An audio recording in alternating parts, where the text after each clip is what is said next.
उत्तर पूर्वी दिल्ली थाना दयालपुर एसएचओ गिरीश जैन द्वारा पीटी गई महिला हमीदा के साथ एक बार फिर पुलिस प्रशासन द्वारा की गई बर्बरता सामने आई है। महिला हमीदा एसएचओ गिरीश जैन द्वारा पीटे जाने की शिकायत लेकर कल 16/9/2021 को सुबह 11 बजे नॉर्थ ईस्ट के डीसीपी संजय सेन जी से मिलने गई।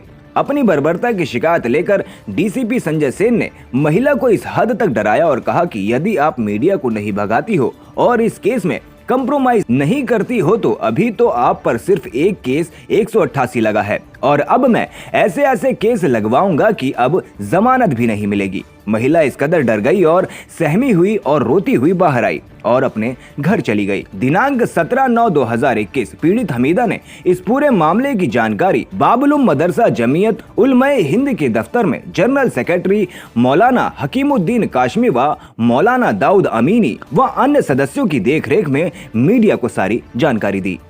इस वक्त हम मौजूद हैं उत्तर पूर्वी दिल्ली थाना जाफराबाद के अंतर्गत, जहां मदरसा बाबुलुमा में हैं और जहां मेरे साथ एक बार फिर हमीदा मौजूद हैं। और हमीदा के साथ जो कल दोबारा से दूसरी बार ये बर्बरता जो हुई है, और आइए मैं हमीदा से ही सुनना चाहूँगी कि कल उनके साथ क्या हुआ है।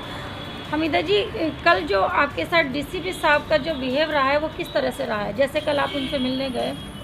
कल मैं मिलने गई तो पहली बात तो मुझे अकेले लेके गया ठीक है, और मैं पहले ही इतना डर रही थी और मुझे उम्मीद नहीं थी कि डीसीपी साहब ऐसा कहेंगे। मैं तो सोच रही थी बहुत बड़े लोग हैं, सही बात करेंगे।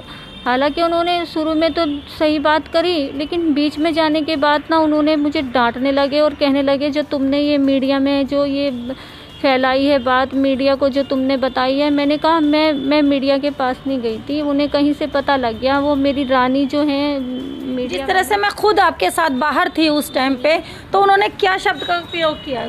तो उन्होंने कहा कि जो आप ये लिए फिर रही हो मीडिया को, तो ये क्या सही है, और इस तरीके से तो और माहौल गर्म हो जाएगा और माहौल ख़राब होगा। मैंने कहा मैं माहौल ख़राब नहीं करना चाहती, मैं तो अपने देश में अमन चैन करना चाहती हूँ।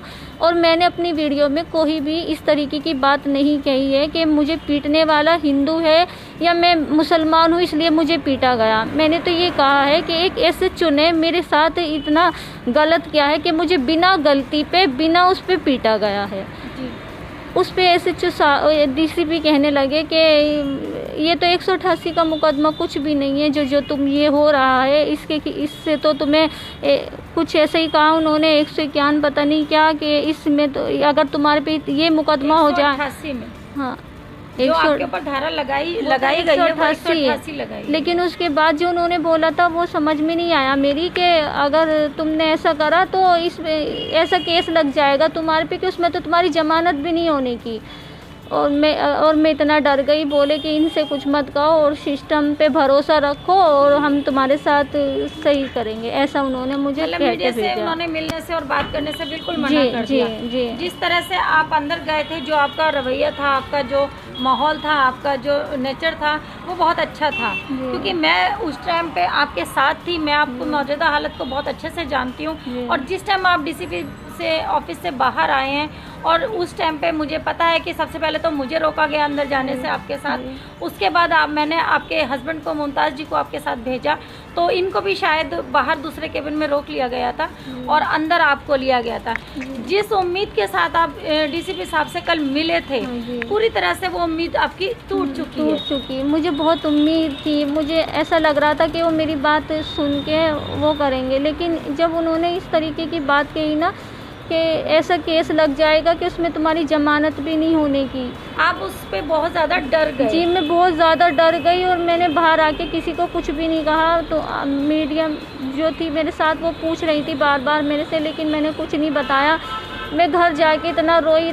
मेरे शोहर कहने लगे क्या बात हो गई, तू गई तो सही थी। लेकिन मैंने फिर जब अपने शोहर को बताया कि डीसीपी साहब ने मुझे इस तरीके से डराया और मुझे बहुत डर लग रहा है कि कहीं कुछ बात ना हो जाए। जिस तरह से कल डीसीपी ऑफिस के बाहर जिस टाइम हमीदा आई हैं बाहर और मौजूदा हालत में मैं इनके साथ थी और मैंने इनका जब फेस देखा, ये पूरी तरह से रोती हुई बाहर आई हैं और मैंने इनसे बात करने की कोशिश की तो हमीदा इतनी होपलेस थी कि इन्होंने मुझसे बात करने से इनकार कर दिया और ये लगातार बाहर की तरफ भागती रही। मैं इनको बराबर रोकती रही और पूछती रही। वहाँ पे कई मीडिया और भी थे, मौजूद थे और सब ने इनसे बात करने की कोशिश की, लेकिन हमीदा ने वहाँ अपने चेहरों को छुपाया और वहाँ से चले जाना ही उपयुक्त समझा। बारिश का माहौल था और बहुत ज़्यादा हमने वहाँ वेट भी किया था कि हमीदा कुछ बोलें और कुछ बोलें, लेकिन उस टाइम इतना डरी हुई थी कि इन्होंने मीडिया से मुखातिब होना बिल्कुल अच्छा ही नहीं समझा। मैडम, जैसे आज आप बात कर रहे हो तो ये हिम्मत आपके फिर दोबारा से कैसे आई? हिम्मत यूँ आई है कि सुनने में ये मिला है कि वो कह रहे हैं SHO कि वो तो मेरा कुछ बिगाड़ ही नहीं सकती, उल्टा और मुझे लिख के देगी, मेरे से माफ़ी मांगेगी। तो मैंने सोचा ये तो बहुत गलत हो रहा। मैं डर गई, इसलिए उनने ऐसा सोचा कि ये डर गई, तो इसलिए मैंने हिम्मत करी कि मैं अपनी आवाज़ और उठाऊंगी, मैं डरूंगी। मुमताज़ जी, जो कल इनके साथ हुआ है बिहेव, उसके बारे में आप क्या कहेंगे? मैं तो ये कहूँगा कि जिस टाइम इनको अंदर बुलाया गया और मैं अंदर जाने लगा इनके साथ में, तो मेरे को रोक दिया गया। रोक दिया गया। बोलने लगी तो कह लगे कि जब आपकी ज़रूरत होगी जब अंदर जाना, वरना यहीं खड़े रहो बाहर ही। तो बाहर वाले केबिन में रोक लिया? हाँ, मेरे को बाहर रोक लिया गया। तो उसके बाद में जब अंदर से ये निकली तो एकदम घबराई हुई थी बहुत ज़्यादा, कहने लगी कि चलो घर चलो यहाँ से। मगर क्या हो गया इसे, इन्होंने मेरे को कुछ नहीं बताया। मैं इनके पीछे पीछे चलता रहा तो और जो मेरे रानी खान थी उन्होंने भी वो पूछा और हम सब साथ में ही थे, उन्होंने भी पूछा, लेकिन ये कह रही थी बार बार तुम घर चलो, ये सब कुछ गलत हो रहा है, ये बहुत गलत बता रहे हैं इसको, मीडिया जो लेके चल रही है तो ये इसको बहुत गलत बता रही है। अब सिलराय कहाँ तक ले जाएंगे? मैं तो इसको बहुत आगे तक, अब मेरे को अब आज जो ये हिम्मत करके आप यहाँ पर आए हैं और डीसीपी साहब का कल वाला बिहेव हमको शेयर कर रहे हैं मीडिया के साथ, तो अब ये हिम्मत आपके पास कैसे और कैसे आई? मेरे को हिम्मत ये है जो जमाती उनके इन्होंने मेरी हिम्मत बांधी है और मैं इसको आगे तक लेके जाऊंगा, कहाँ तक ले जाएंगे? एंड तक लेके जाऊंगा इसको, जहाँ तक ये जाएगी वहाँ तक लड़ूंगा, हाई कोर्ट तक भी लड़ूंगा इसकी। क्या अब आपके कभी कदम पीछे नहीं जाएंगे? नहीं, बिल्कुल नहीं, आप पीछे हटेंगे जब तक हमें कोई इंसाफ नहीं मिलेगा। मैं बीवी को इंसाफ नहीं जब तक मैं कदम पीछे नहीं रखूँगा, चाहे कुछ भी हो जाए। मैम, कहाँ तक ले जाना चाहेंगे आप अपनी इस लड़ाई को? वहाँ तक जहाँ तक उन्हें सज़ा नहीं मिल जाए। जी, जैसे SHO साहब ने पहले आपके साथ बर्बरता की है, वो हो चुका था, चलिए, और दूसरा डीसीपी साहब ने जो एक सम्मानीय पद के ऊपर हैं और उन्होंने ऐसी बात करने की कोशिश की। कहीं ना कहीं पूरा जो प्रशासन है और जो जनता है वो उम्मीद करती है डीसीपी साहब से, एक सम्मानीय पद पे है और ऐसी उम्मीद नहीं थी कि इस तरह से वो अपशब्द का प्रयोग करेंगे, लेकिन उसके बाद भी हमीदा को जो है वो डराया गया, किस तरह से उनके साथ बिहेव किया गया और हमीदा आज हमारे साथ ये चीज़ें सब शेयर कर रही हैं और आगे देखते हैं प्रशासन इस चीज़ को कहाँ तक लेकर जाता है। और हम ये चाहते हैं आगे हमीदा की वो सिक्योरिटी की उम्मीद करते हैं। अगर हमीदा को आने वाले टाइम में कुछ भी दुर्घटना होती है, इसके साथ कोई प्रॉब्लम आती है, इसके बच्चों के साथ कोई दिक्कत होती है, तो उसका हम ये सोचेंगे कि कहीं ना कहीं इसमें प्रशासन का कोई हाथ रहा है। इस चीज़ को हम चाहते हैं हमीदा को पूरी तरह सेफ और सिक्योरिटी दे, प्रशासन इसकी जिम्मेदारी ले, इसके ऊपर कोई भी है, इसके परिवार पे, इसके बच्चों पे किसी तरह की कोई आँच नहीं आना चाहिए। मेरी प्रशासन से यही अपील है। मौलाना साहब, जिस तरह से हमीदा के साथ बर्बरता हुई है उसके बारे में मैं आपसे पूछना चाहूँगी, क्या कहना चाहेंगे? जमीयत उलमा हिंद के दफ्तर में 7 दिसंबर को शाम 6 बजे लोग आते हैं। नीचे ही मौलाना महमूद मदनी साहब से इनकी मुलाकात हो जाती है। मौलाना ने हमारे एक साथी हाजी मुबशिर के ज़रिए से मेरे दफ्तर में भेजा। इनकी गुफ्तगू सुनने के बाद मैंने अपने वकील सलीम मलिक साहब से बात की। सलीम मलिक साहब के पास फ़ौरन मैंने इनको भेजने का फ़ैसला किया। बात भी हो गई, लोग आए भी उनके पास, लेकिन इनका कहना यह था कि मुझे जॉइंट कमिश्नर साहब से मुलाकात करनी। तो मैंने जॉइंट कमिश्नर साहब सागर हुड्डा साहब को फ़ोन किया, इत्तेफाक से फ़ौरन उन्होंने उठा लिया और बात हो गई। हमने उनसे कहा कल आपसे मिलना है। उन्होंने कहा ठीक है, कल 11 बजे आ जाइए। तो मैंने मौलाना दाऊद साहब और मौलाना गयूर साहब को फ़ोन किया कि भाई कल हमें जॉइंट कमिश्नर साहब मिलना है और ऐसा ऐसा मामला मुस्तफाबाद का है, आप लोग भी आ जाइए। ये लोग सीधे हेडक्वार्टर पहुंच गए, हम लोग भी वहाँ पहुँचे, उनसे मीटिंग हुई। ये हजरात हम तीन पूरी तरह से इत्मीनान और सुकून के साथ इन्होंने अपनी बात रखी, एक एक बात को उन्होंने नोट किया, एक एक बात को लिखा, फिर इनसे एक एक बात को समझते रहे, फिर मुमताज़ भाई से भी समझते रहे, फिर उन्होंने एसओचओ को फ़ोन किया, फिर एसओचओ के फ़ोन के बाद उन्होंने एसीपी साहब को फ़ोन किया, एसओचओ साहब कहीं थे फ़ोन उठा नहीं सके, फिर एसीपी साहब को फ़ोन किया। शाम 4 बजे का टाइम तय हो गया, मैं वापस आ गया, मुझे जाना था लखनऊ। फिर मुझे और मुल्क के मुख्तलिफ़ इलाक़ों में, चूँकि जमीयत उलमा हिंद का इंतखाबी अमल चल रहा था इस वक्त, जो अल्हम्दुलिल्लाह 15 सितंबर को पूरा हो गया, मैं कल दिल्ली पहुँचा। और दिल्ली पहुँचने के बाद मैंने मौलाना गयूर साहब और मौलाना दाऊद साहब पूछा, भाई वो खातून का क्या हुआ? अगर काम हो गया हो तो बहुत अच्छा माशाअल्लाह, ना हुआ हो तो बतलाइए ताकि हम उसकी आगे की देखें क्या हो सकता है। तहकीक करते करते करते आज ये मालूम हुआ कि काम तो होना दूर की बात, डीसीपी साहब ने बुला कर के अलग धमकी दे दी। तो मुझे जब ये पता चला तो बहुत सदमा हुआ। हालांकि कल का टाइम मेरे लिए बहुत मसरूफियत का था, अभी मैं बहुत मसरूफ़ था। कल जमीयत उलमा हिंद की हमारी वर्किंग कमेटी हो रही है, लेकिन जब मुझे मालूम हुआ कि इलाके के डीसीपी साहब ने धमकी दी है तो मैं वहाँ से फ़ौरन रवाना हो गया। ये लोग यहाँ बाबुलूम में मुकीम थे, आप हज़रात भी यहाँ आए हुए हैं। हमने इनसे बातचीत की, अपने वकील साहब को बुलाया, सलीम मलिक साहब को, कि आप हरगिज़ परेशान न हो, हम लोग इंशाअल्लाह अगर आप लड़ेंगे, अगर आप खड़े हैं तो जमीयत उलमा पूरी ताकत के साथ इस लड़ाई को लड़ेगी।